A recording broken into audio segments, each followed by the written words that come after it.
This is the Variety Sports Network created for the fans, by the fans. Now to your host of tonight's show. What's up, guys? Welcome to week 3 of Saturday Showdown, and we are live from the HomeField Studios. Guys, how the hell are you? It's we're getting closer and closer to the kickoff of college football. How are you guys? I'm not too bad. It was a busy week. It started we had a bunch of professional development stuff this week for school to get things rocking and rolling for next week once the kids come. But other than that, just busy. Got our jamboree tomorrow night, and then first game next Friday night. So it's gonna be a fun time. Awesome. Caleb, what's going on, man? Oh, not a whole lot. Like Brandon said, can't wait for the first games to get here. Week 0 is almost upon us, so college football is going to be here before you know it. Yeah, and like you said, next week, week 0, it's going to be a hell of a show for us. But today we've got a lot on the docket. I just wanted to ask before you guys get here, some rumblings of a Pac-12 and AAC merger. Brandon, I know you did a little research into that. We've been talking back and forth with some guys. Give us a little insight into that before we jump into the rest of the show. Yeah, so not a whole bunch is really. I mean, there's been some talk. Is pretty much all it is right now. With some schools, apparently there's 4 schools that have out of the American Athletic Conference that have basically said, yeah, we want to go to the Pac-12. Some of those teams, one of them is SMU. Yep. Is one of the teams rumored. Memphis, and then USF is another one that. So University of South Florida is another one that has talked about that potential move over. Again, those are just names that have been heard, not necessarily teams that for sure it's gonna happen or not. But a lot of this is still in the early stages. If anything happens, it's more than likely the American Athletic Conference is going to see the short end of the stick. They're all going to jump over to the Pac-12, or what would be the Pac, I guess, the new Pac-12. Okay. Caleb, got any thoughts on that? Those what's left of the Pac-12 and the AAC trying to merge together? Yeah, that's definitely interesting. That's something that I've been seeing things about too. But also I've seen something regarding, I think, schools like Boise State has also gotten some offers to come over to the Pac-12. It's surprising for me to see that it's the AAC that the merger is going to happen instead of the Mountain West, which made more sense to me as far as, if we go off like we talked about last week, regionalized, having a SMU in the Pacific Coast Conference, it just is mind-boggling a little bit.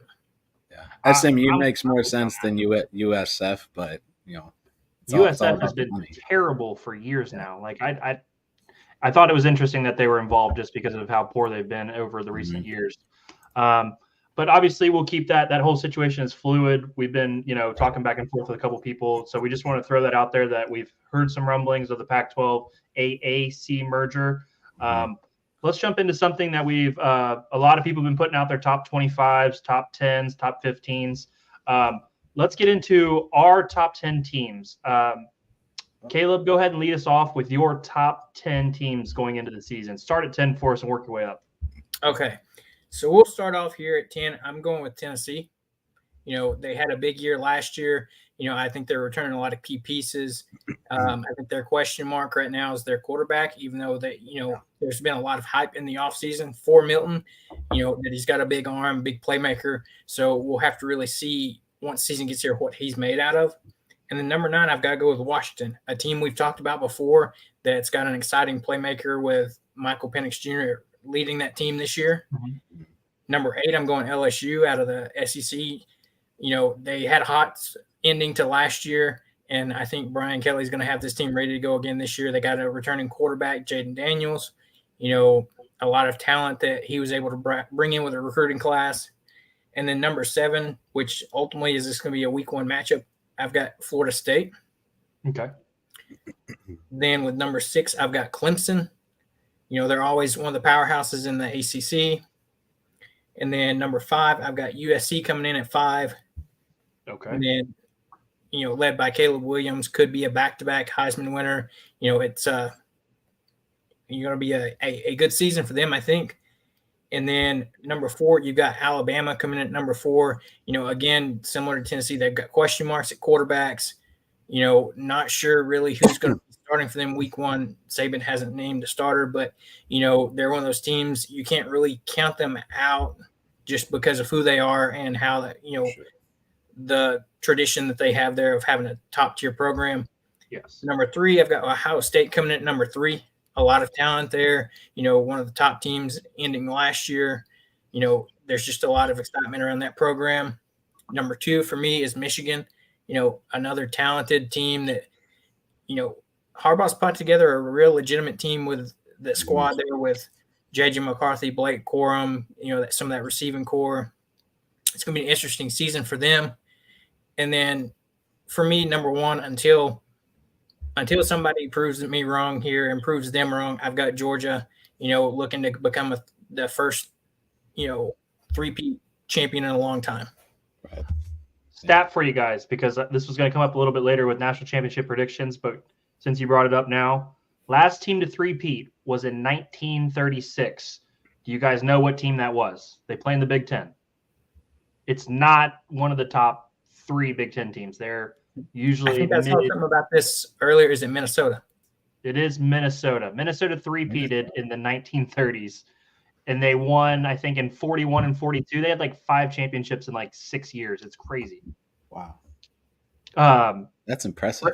Yeah, no, I was looking it up because I was like, what is the possibility of Georgia 3-peating? And then it was 1936. That's when they 3-peated last. Brandon, go ahead and give us your top 10. Yeah, so I'll start with number 10. I have number 10 at Florida State. Just because there's just that big question mark for me around Florida State, what they're going to possibly bring. I know they had a pretty solid season last year. Lots changed, though, from the sounds of it. So I'm going to go with 10 at Florida State. Number 9 is Washington. So we're on the same playing field there with Washington. Very solid team. Again, returning a lot of guys. Should be a possible national championship contender. Number 8, I'm going Clemson. A little lower on the chart, just due to their schedule, the conference they're in isn't it's not a big powerhouse. So just to start the season, I have them at 8. 7, I have Penn State. 6 is LSU. 5 is Alabama, and then 6 USC, or 4 USC. I'm sorry, number 4 USC. 3 Ohio State, 2 Michigan, and number 1 it's got to be Georgia. Yeah. Solid top 10. I think the only main difference in there was you threw in Penn State. Caleb, you didn't think Penn State was a top 10 team going into this year? I think for me, I've got to see, some early season success with them. They've been a good program year in and year out, consistently good. But I think for me, some of these other teams, I feel more comfortable with those in my top 10. Okay, that's totally fair. Totally fair. My top 10 teams going into the year, starting at 10, I put Clemson in at 10. A lot of room to move up those rankings. They've got a lot of big games that can really shift their status in the top 10. Number 9, I got the Washington Huskies. Number 8, I have Penn State. Number 7, I have USC. Some questions about their defense still. I do have them ending up in my top 4. But I want to see them actually improve over the year. 6, I've got Florida State. 5, LSU. That early season matchup is going to be massive. I've got OSU at number 4. The reason I have them at 4 is no quarterback has been named the starter yet. And when you're a top 5, top 4, top 3 team, I like you to have a quarterback going into the year. Similar to Alabama, I kind of flip-flop those two. Bama with a similar situation in quarterback. Number 2, Michigan. I think they are one of the most complete teams in college football. And then the most complete team and the team that I think we all agree is clear-cut number 1 is Georgia. So we had a lot of the same players, just a little bit, different order here and there. Anything on our list that stood out to you guys I thought we were, pretty consistent. I'd say Caleb, you probably have Penn State, 11 or 12, somewhere in that mix, probably. It's not like we're, really, we're kind of splitting hairs with our lists here. So who's your 25? I've got Tulane at 23. Oregon State's probably 25, somewhere right in there.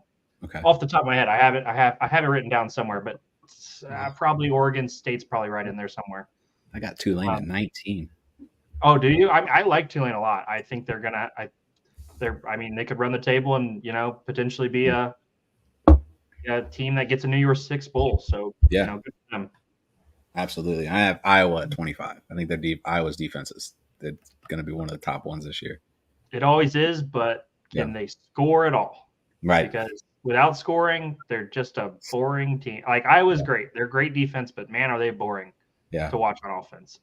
All right, guys, let's jump ahead. I wanted to pose this question to you guys. Who is your favorite player to watch that's not on your team? Brandon, I know you don't have a team per se. Right. So this one's going to be just, kind of who your favorite player is, which is cheating. I think it is cheating. But go ahead and tell us your favorite player to watch in college football. So I do like watching Caleb Williams. I think the way he plays quarterback is fantastic. His quarterback smarts, the way he throws the ball, the way he handles the offense and whatnot is just overall fun to watch. The other guy I like to watch, and I'll throw in our Mizzou guys here, is Luther Burden. Probably doesn't get as much talk as he probably should. At least with being in the SEC is already so many well-rounded wide receivers as it is. But he's another fun player, another fun guy to watch, and he's from the St. Louis area right here. I mean, pretty close to where I'm at. So he's a fun guy to watch. Totally with you on that one. Caleb, go ahead and give us your favorite player not named Rocket or KJ. Yeah, that's tough in there. I think if I have to go with it, it's a guy we've talked about on the show here before. I'm gonna go with Michael Penix Jr. from Washington. Just another electric quarterback that can make some plays. Can hit you big. Like Brandon said, another guy that I was really debating on between is a guy from Georgia that I like to watch is their tight end Brock Bowers. Yeah, guy's just a stud and one of the top tight ends in the country. Yeah, that's a great pick. Brock Bowers is a hell of a talent. Absolutely. My pick, I'm going to make two because one, I just like his toughness, and he keeps you in a ball game. He makes big plays. I like Cam Rising from Utah. I think I just love the way that guy plays the position. And then another one that I really like to watch. This is weird to say because I'm an Ohio State guy, but Blake Corum is a really, really good running back. He's really, really talented. I mean, if you catch him on a Saturday, you could see a 200-plus yard game. If him and Edwards, if Edwards and him aren't splitting carries, you could really see Corum go off. So, right.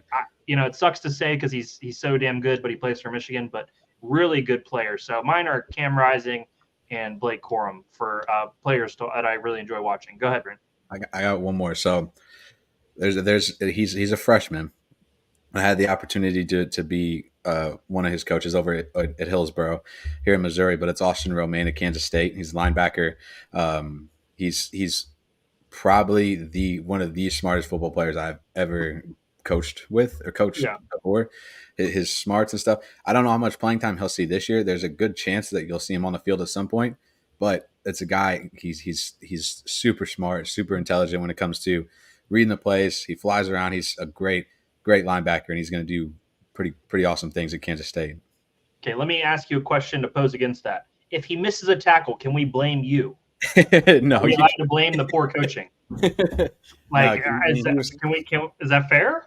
I mean, if you want, he's no, that's awesome. I'm glad you shouted him out. That's really cool. He'll be fun to watch. Okay, let's jump down. National championship predictions. Let me give a little recap of how we got to this point. Caleb, your Final Four 2 episodes ago: Georgia, Ohio State, Michigan, Clemson was your 4. Do you stick by that 4 today, 2 weeks later? Yeah, I'll stick with those 4. Okay, Brandon, your 4 was Georgia, Ohio State, Michigan, Washington. You stick by your 4. Absolutely. Okay, mine was Georgia, Ohio State, Alabama, USC. I'm still pretty comfortable with my 4.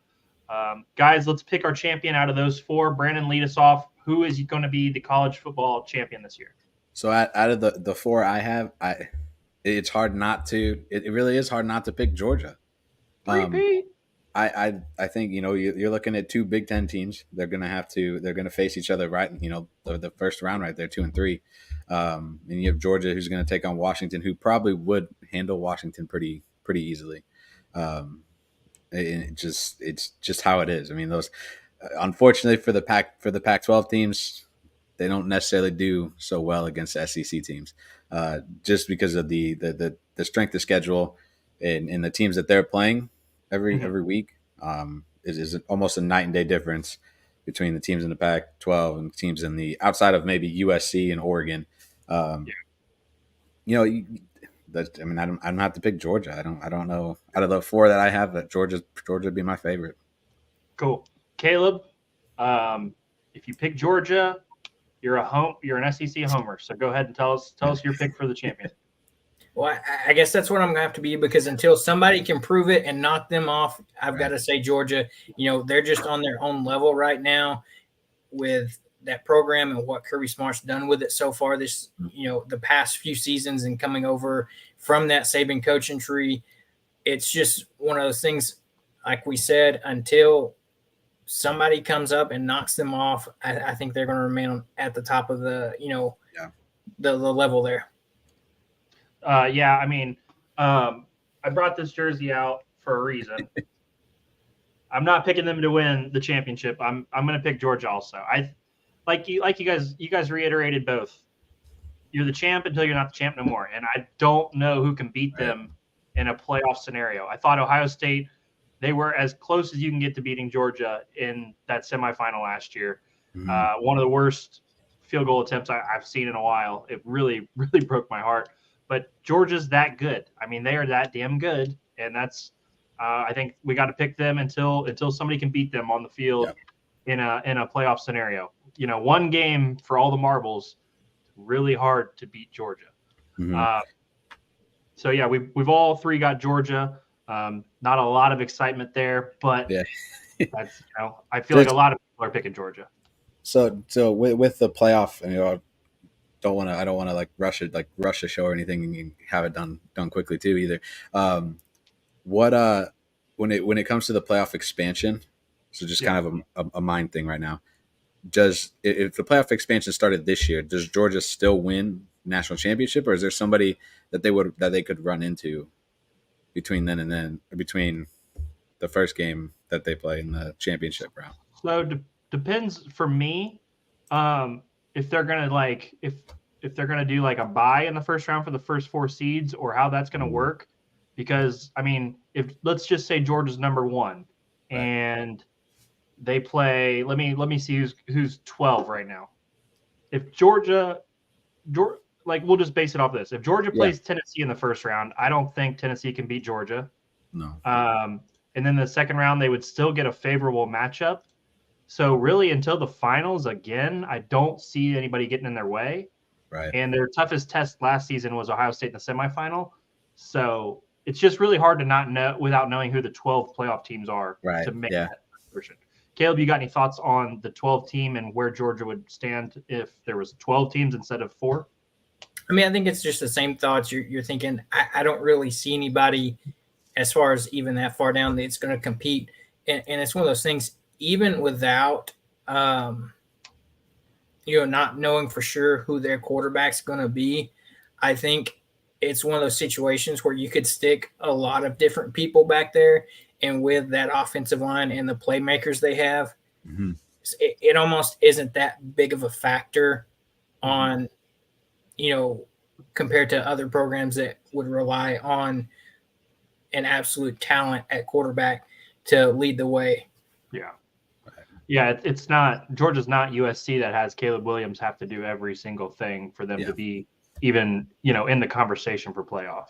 It's a depth thing. Yeah, no, the SEC depth is such a wild concept. Like, it's just insane. I wonder if that's going to change. Like, sorry, I wonder if it's going to change like how coaches and stuff do recruiting. Like having, you're going to have to look at having more. Not only are you going to have those solid guys at top, but you're also going to have the depth in case one of those guys get hurt. It's going to be harder for it's going to be harder for teams to repeat with a 12-team playoff than a 14 playoff. That's a great point, actually. I mean, that grind of having to play extra games deeper into the year, later into the year, is definitely going to wear on some teams. But that's why teams like Georgia and Alabama are already suited for that next level. I would even say Ohio State and Michigan are probably suited pretty well. Mm-hmm. Like, I understand there's some other really good teams out there, but those four, I feel like you're still gonna have to show up, and those guys are gonna show up every week and be really, really good because they recruit so well. I mean, Michigan's obviously not recruiting at the same level; they do very well, but you know what I mean. Yeah. Let's jump ahead. I know it says top 5 on our banner down here. We're going to do our I know it says top 10 down there. We're going to do our top 5 quarterbacks going into the 2023 season. Fair enough. Brandon, start us off with your number 5 quarterback. Number 5, I'm gonna go Bo Nix. He doesn't necessarily get. I know he the funny part about this week with Bo Nix is he managed to get himself on a billboard in the middle of New York City. It was a cool billboard. It was a cool billboard. But he transferred from was Auburn, wasn't he? He was in Auburn, up to Oregon. It's a solid guy. He's a solid quarterback who had some issues in Auburn, got out of there, went to Oregon, kind of got a little fresh start, kind of re-energized things out there, out in Eugene too. So should be fun. All right, Caleb, you're number 5 quarterback. Yeah, so Brandon, I was almost right there with you. It was a tough tie for number 5 for me. Yeah. But number 5, I'm going with Michael Penix Jr. at Washington. We've talked about it over and over. He's a guy that transferred over to Washington from Indiana. Another one of those kind of fresh start situations, and kind of took the Pac-12 and with Washington by storm last season with his play down the stretch. 2 solid selections. I'm going to go with Jordan Travis from Florida State. I think he's a really, really talented guy. We got to see a lot of flashes of that here and there last year. He's a lot of people have him as kind of a dark horse for the Heisman conversation. So my number 5 is Jordan Travis. Brandon, number 4. Number 4, I'm going to have to go Drake May out of North Carolina. He's another solid quarterback, another smart quarterback. Knows what he's doing with the offense. I mean, that's a team like we talked about the other week, last week, that UNC being like a kind of like sneaky team in the ACC this year, and a lot of that goes on to him. He's another Heisman candidate, should be Heisman candidate. Probably won't get probably won't be one of the finalists. He should be, but he probably won't just because he's playing in North Carolina. If he was playing in if he was in Alabama or Georgia or somewhere like that, might have a little bit more of a say when it comes to the Heisman, but he should be another fun one to watch. Caleb, your number 4. Number 4 for me is going to be Michigan's J.J. McCarthy. An extreme talent there at Michigan. A guy that's talented, can throw the ball. So we'll be interested to see what he can do with that talent and those playmakers around him there in Michigan. My number 4 is also J.J. McCarthy.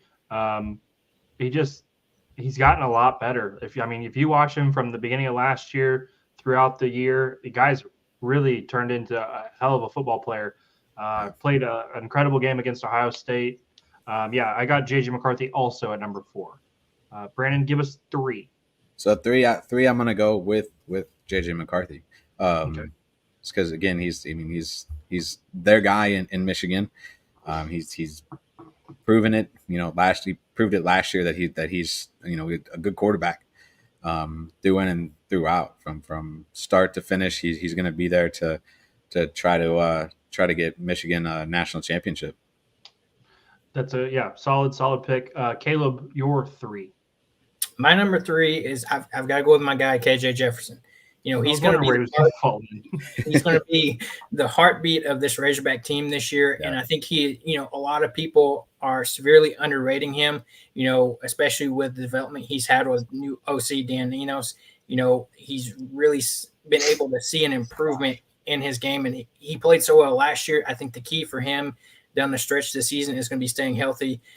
But, you know, I think he's an absolute talent that's getting underrated just because of where he's at, like Brandon just said, with Drake May being at North Carolina, with him being at Arkansas, compared to if he was at somewhere like a Alabama, Georgia, Clemson, something like that, where he'd get more notoriety. But I've got to go with my guy at number 3. Yeah. Number 3 for me, I had Michael Penix Jr. The guy, like, he's really, from when you watched him at Indiana, the way he was, you know, he didn't play with the same talent and everything, but he was very turnover prone.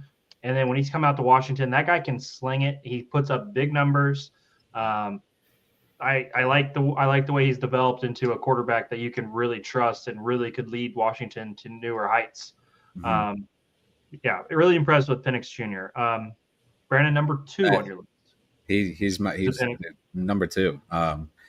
You know, it's hard not to put somebody who took a team, you know, 11-2 last year.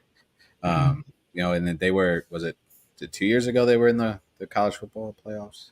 3 years ago. It's been a little bit. They were in college football playoffs. One of the. I don't remember what year that was. Let me see. They played. Gosh, who did they play? Was it Georgia? It was the first semi. It was like one of the semifinal rounds. I can't remember. Let me look. Yeah, but keep going. Yeah, but to be able to you know what he's done out there in Washington, it's hard to top. I mean, the last guy I got, you know, but we'll get to it. But it's another Pac-12 guy. Yeah, it looks like what year was that? My top 5. Caleb, go ahead with your number 2. My 2 and 3 were close, but with number 2, I'm going with a guy Brandon's already mentioned, Drake May. I think he's a sensational talent. You know, just what he did last year as a freshman at North Carolina was pretty incredible, and he's had a whole offseason to develop, and he's got a very seasoned, really talented coach in Mac Brown there that is able to coach him up. So I think we are going to see definitely one of those, they say, year 2 leaps from him. I think he could be another guy that, you know, is an early season Heisman favorite, but like Brandon said, you know, that notoriety at North Carolina, you know, it's just hard to come by when you've got other programs like USC with Caleb Williams and other programs like Alabama and Georgia that kind of take that center stage. Yep, solid, very solid. I got Drake May at 2 also. He's probably, I mean, you know, if Caleb Williams wasn't playing, he would be talked about as being the number 1 pick in the NFL draft. If a team needed a quarterback, obviously. So he's got the pedigree. If he was playing at Ohio State, I think Ohio State would probably be favored. Like, I think them and Georgia would be very, very close. So you could just see the talent in that guy right there. Mm-hmm. So Drake May is my number 2. Brandon, go ahead with your number 1 pick. Is it Caleb Williams? It is. And it's the Heisman, you know, Heisman winner. It's hard not to pick him again. I know there's 3 Pac-12 guys, and as much slack as we probably give the Pac-12, there's three Pac-12 guys in at least my top 5 for this year. And then back to the thing, it was 2016 when they played Alabama. Yeah. Caleb, tell us why Caleb Williams is your number 1. Yeah, I think kind of some of those same things that Brandon just said. You know, you look at what he did last year, you know, after he transferred over from Oklahoma to USC following Lincoln Riley, you know, very familiar with that system and is able to just come in and, you know, you've got a Heisman winner, and it's hard to think that he's going to do anything less the following season. Right. Caleb Williams is one of the most impressive throwers of the football that I've seen in a while, and he's the total engine of the USC football team. I mean, he's playing. If you watched the end of the year last year, he's playing with a bad a bad hand. He's playing with a bad knee, a bad shoulder, and he's just out there making plays at all times. They ran up against Tulane in that bowl game. I didn't like the way USC played. I thought they kind of rolled over. Yeah. But I think this is a fresh year and a good chance for them. I think he could get USC to the playoff. He's that good of a player. So Caleb Williams is my number one. I think he's going to be pretty much everybody's number one. A lot of people don't think it's possible for him to repeat as a Heisman. I think it's going to be hard not to give it to him if he plays like he played last season. Mm-hmm. So, guys, that's our main topics. I think very solid, guys. We got one more week. And then before we get out of here, everybody, thank you for watching this. If you are not subscribed to Variety Sports Network, please go subscribe to us on YouTube. Every sub counts. We are at 355? Let me check. I'm looking right We're right in that range. We're almost at 360. Help us get to 360. We really appreciate all the likes, the views, the interactions on Twitter. We're growing our audience.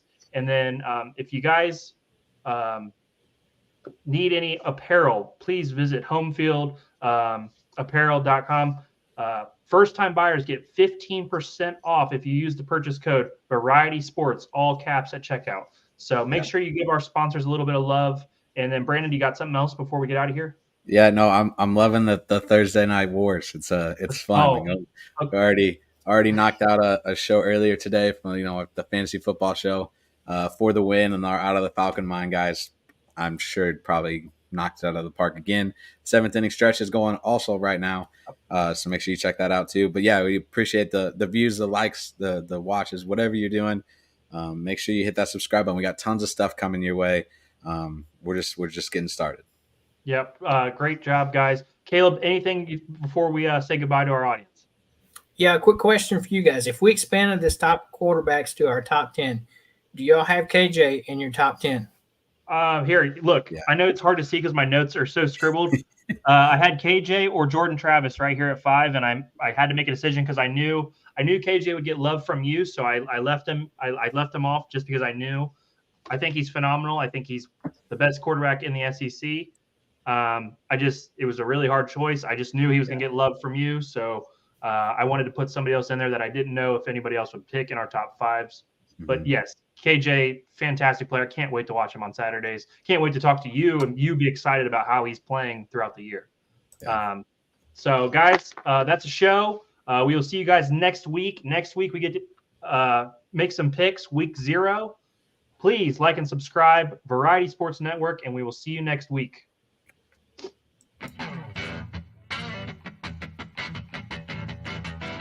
Hey, this is Brandon, CEO of the Variety Sports Network. Thank you again for watching tonight's show.